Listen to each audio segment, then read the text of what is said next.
going into a partnership, if you have more of that mindset that, hey, if I do a little bit more work, I want a little bit more money, it's definitely not going to work.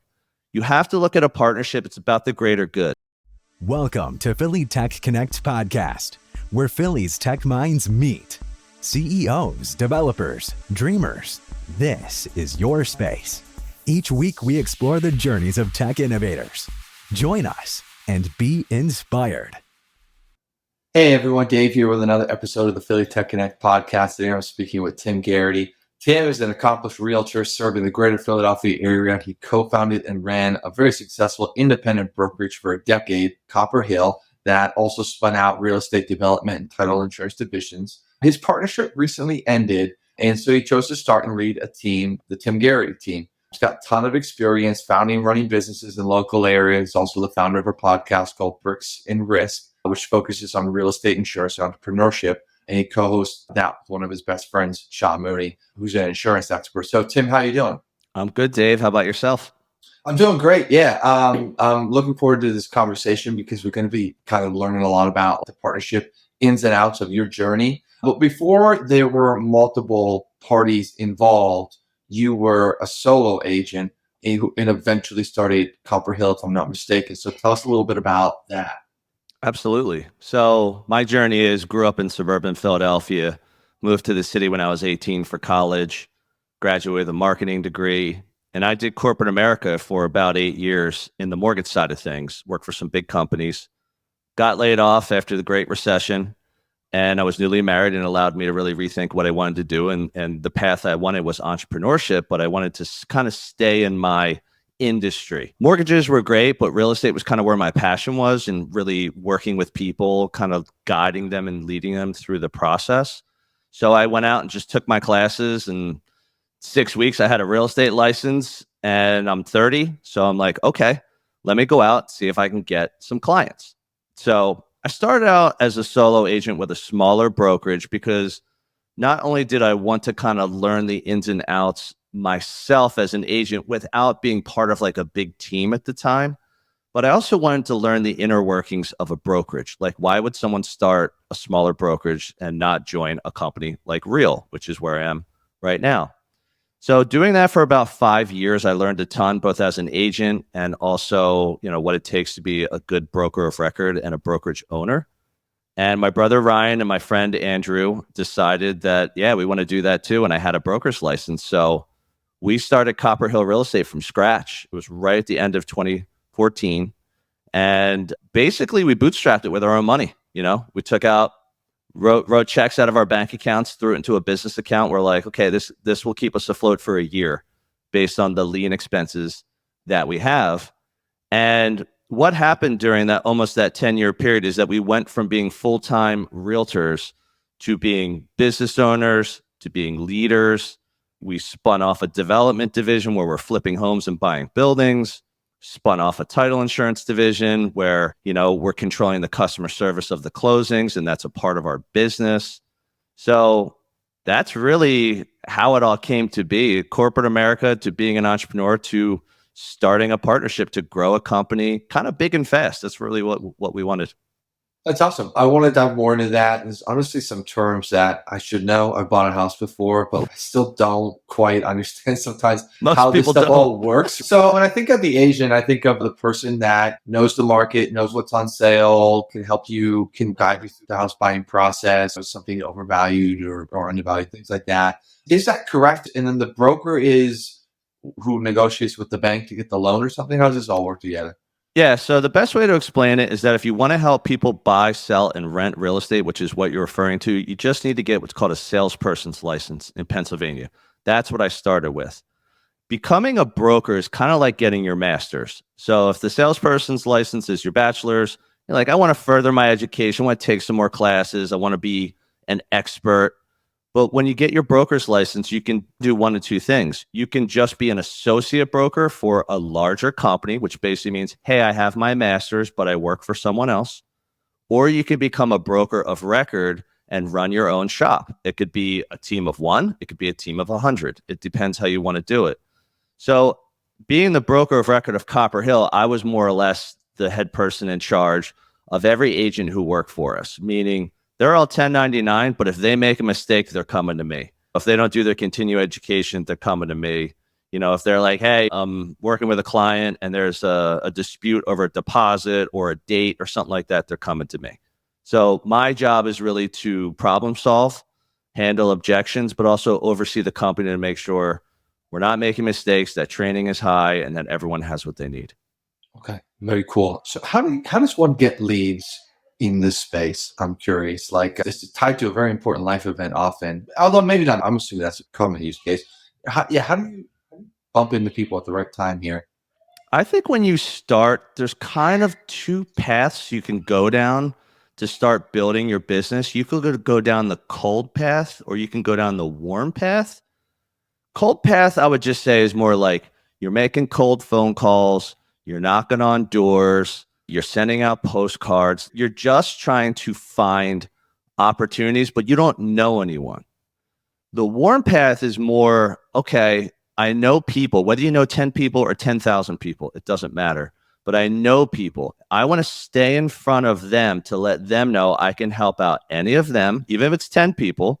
The average person knows about 256 people. So if it's 10 people, guess what? That's 2,500 opportunities.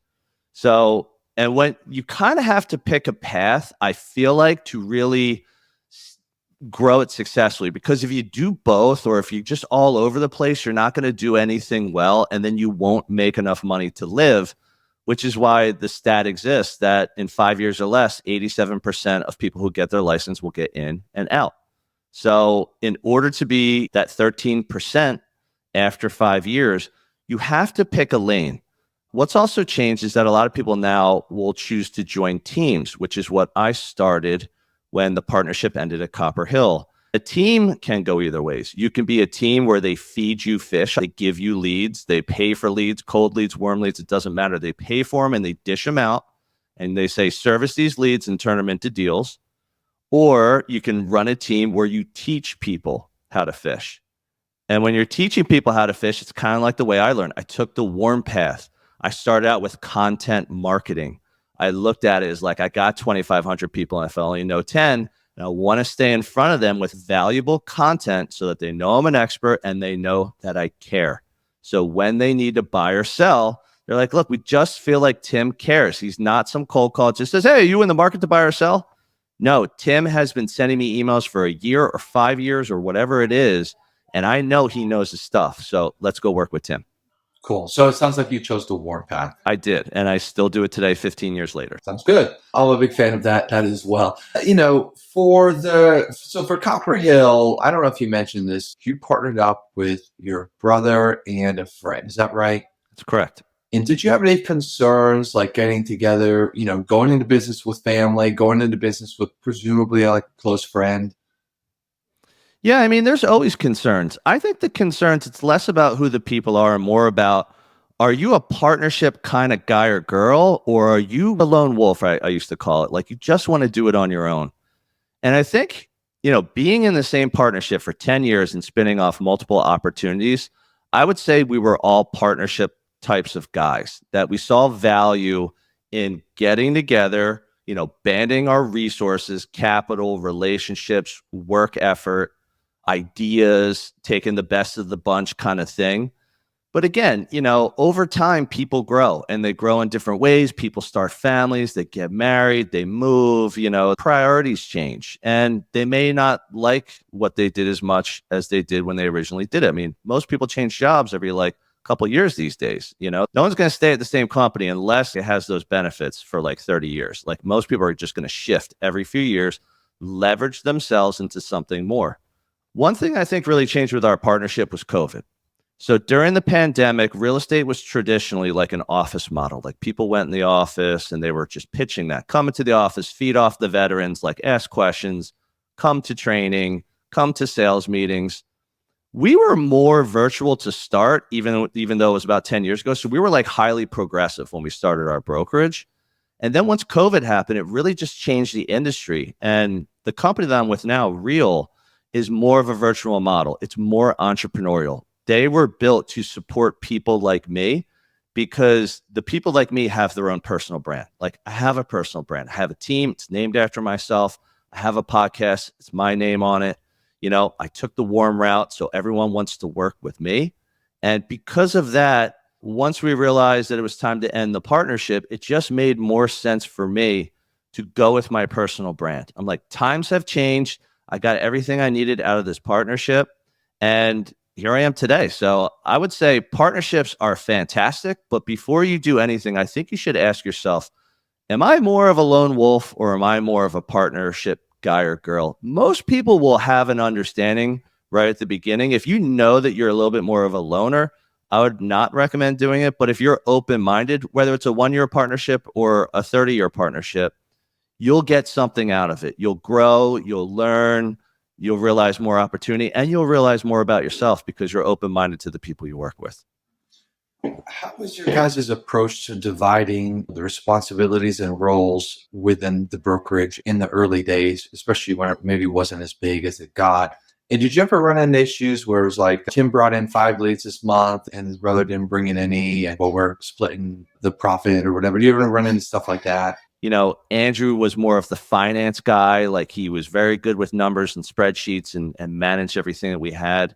Ryan was a little bit more of like a creative marketing guy. He was like, seeing around corners and coming up with ideas for the company to like stand out above and beyond the competition. So like in the beginning, yeah, it's, stuff needs to be done. So let's just do it. Like you do these, I'll do those, and this person can do those.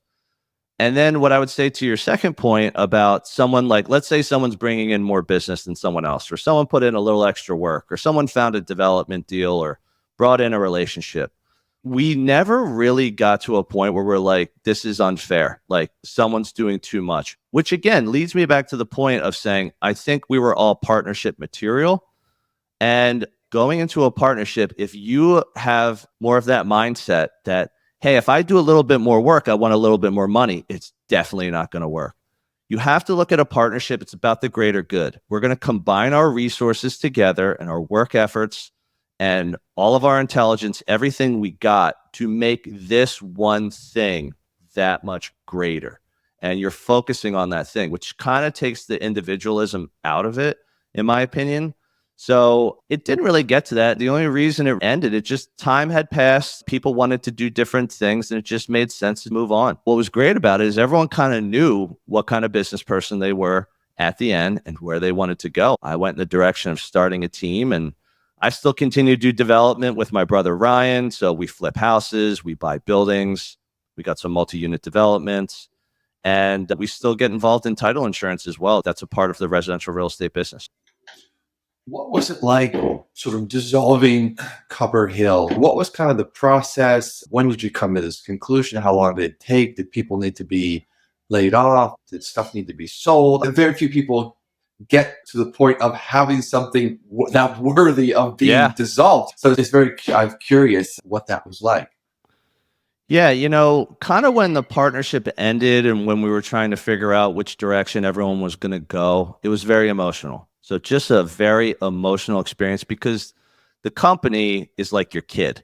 It's like a baby, and you're just there to make sure the kid has what it needs and that the baby is healthy. So when you realize there's no kid or baby anymore, it's very emotional because this is what you like kind of just work for all day, all night, every day, 7 days a week, 365 days a year. It's just the way it is. So it's not too complicated in real estate because most people that work for our brokerage are independent contractors. So people can do whatever they want. They can go work for any company they want, any team they want. We had a group of people that just wanted to stick together because we were getting together every week or 2 weeks, 3 weeks, and just sharing training and tips and knowledge and leads and open houses. So a lot of people decided to stay together. A few people got out of the business because times have changed. Real estate is a little bit slower. And a few other people just said, hey, we're just going to go our separate ways. I'm going to go here. I'm going to go there. Like, this is an opportunity to reevaluate my business. Do I want to just go do my own thing? So I will say emotionally was very taxing, very hard. But the decision was made and we kind of, stopped the operation in a short amount of time. So it was basically just going to all the people that we worked with and said, hey, this brand has to sunset. And here's what I'm doing. And here's what these people are doing. You have to do what's best for you. And whichever direction you want to go, We completely understand. If you got any questions, let me know. But yeah, I will say it was hard. It was probably more the build up to that part was the hardest part. And then making the decision to just go separate ways was actually a little bit easier. It just allowed us to just kind of move on and say, this is where I want to go and this is why. Did it cross your mind ever to try to sell it, or entities like that in this industry just like don't tend to be sellable assets? And like, if so, why? Yeah, we actually, a couple of years ago, someone had approached us and kind of asked us to sell it or at least cash in on the brand equity that we had. And we ultimately, we went pretty far with it, but we ultimately chose not to do it. So then when we got to this point, because that was a couple of years ago, I think it just got to a point where the best way I can put it, the brand exists because the partners or the owners are passionate. Like they want it to grow, they want it to stand the test of time. And when that passion is lost or people decide to go separate ways, it's not really as much of a sellable asset anymore because who's really pushing the brand? I think when someone approached us a couple years ago, it was much more of a valuable brand because they came to us and said, we want in on this. And here's why. And then you go through a very long, drawn out process of like, why do they want to do that? And why would we consider that? So we kind of went through that a few years ago. And then eventually you just get to a point where it's like, yeah, like real estate is a tough thing to sell, especially residential real estate, because you're really only as good as your agents and the business that comes through the brokerage. And if the agents are 1099 independent contractors, they're like, hey, I'm going to leave tomorrow and go to ABC Real Estate. Like a part of your business is leaving and a part of that brand is leaving with it. So it's not as, I would say, it's not as like common as like selling like a restaurant or selling like, a product brand because, it's more tangible. And while we had things that were unique, it really is, in my opinion, the passion that drives the real estate brand, whether it's commercial, residential, industrial, it doesn't matter. And that is the asset that's worth something. Interesting. So the Tim Garrity team, what does this look like as kind of your transition out of Copper Hill into this new endeavor? Yeah, so it's funny. Like, so the brand we had before was called Copper Hill, and basically the story was it meant absolutely nothing. Like, we literally grabbed a 30 pack, went to my brother's roof deck, drank beers, and threw out names, and we came up with Copper Hill. And we're like, that's a sweet name. Let's do it. And then, at this point, when the partnership was ending, a lot of people don't know this. In Pennsylvania, you're actually, if you have a team, you're supposed to call it your name, and team. Otherwise, it's technically illegal in the eyes of the state. So it was just good timing for me because I wanted to keep building off my own personal brand. My brother Ryan is like, hey, you know what? I'm a little bit more involved in the development now. So he, as much as he still practices and he helps people in his network, he's not doing it day in and day out like I am. And then for me, starting the team, it's like I can go anywhere. I can go to Compass. I can go to Century 21. I can go to Keller Williams, Caldwell Banker. I mean, Remax. We all know these names. These are the big brands in real estate. Or I can go with someone like Real. And the reason Real made sense to me is because they're more of a forward-thinking, virtual, progressive brokerage. Most of the traditional models, they thrive on competition between their agents, and then they post their stats. Oh, you're the number one team. Your volume is high. Whereas Real was a little bit more like, we're not like that. I mean, they will still educate people as to how your competitors are doing, but they thrive more on collaboration.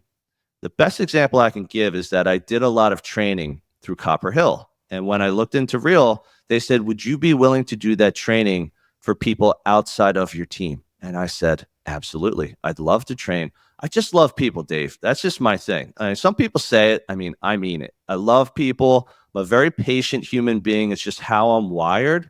I find a lot of joy in people, first-time homebuyers getting their first house because they're getting married or like, hey, I'm single. It's my first place. I just love that. I love seeing people get ahead. So I think just being passionate about people has always made me a good leader for residential real estate. And then now that I'm at Real and I still have my team behind me and I can still sell, which is what I love to do, I just have more of a captive audience. I mean, the company is now almost 20,000 agents across the US and Canada. And, they do conferences, they do different Zooms and stuff like that. So, I'm taking my time with it. I'm trying to focus on rebranding and getting the company where it needs to be. But when the timing is right, I have a podcast as well. I love speaking. I love teaching and training. I'll put in my 2 cents if they find it to be valuable, and we'll see where it goes from there. Awesome. I love that. So for people that want to get in touch with you, learn more about your services, how should they do so? And what would you kind of offer them? What should they be kind of inquiring about? Absolutely. So I'd say email is probably best for me. It's phillyurbanliving@gmail.com. Very simple.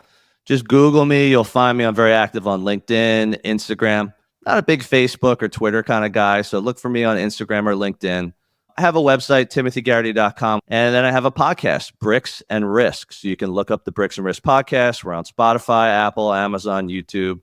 What you would get from me is, again, people are like, hey, I have a client, I have a deal. It's like, yes, we can always talk about clients or deals, but I'm more of an open book. I love doing stuff like this because I just love helping people if they want it. You know, if someone reaches out and said, can you tell me more about your journey at Copper Hill? Because I'm thinking about doing that. I will always take the time, coffee, breakfast, beer, lunch, like whatever you want to do. I'll sit down and take the hour because I know you reached out to me for a reason. People want to know about podcasting. People want to know about teams. I mean, you can learn anything you want from me. So reach out if you need anything. Sounds good. Thanks so much for being on the show, Tim. Absolutely. That's all for today's episode of Philly Tech Connect.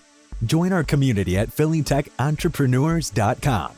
Special thanks to our sponsor, shortlist.io, a digital marketing agency specializing in top-notch link building, content strategy, and web design. Stay innovative, Philly, and see you next time on Philly Tech Connect. A Lifetime Value Media production.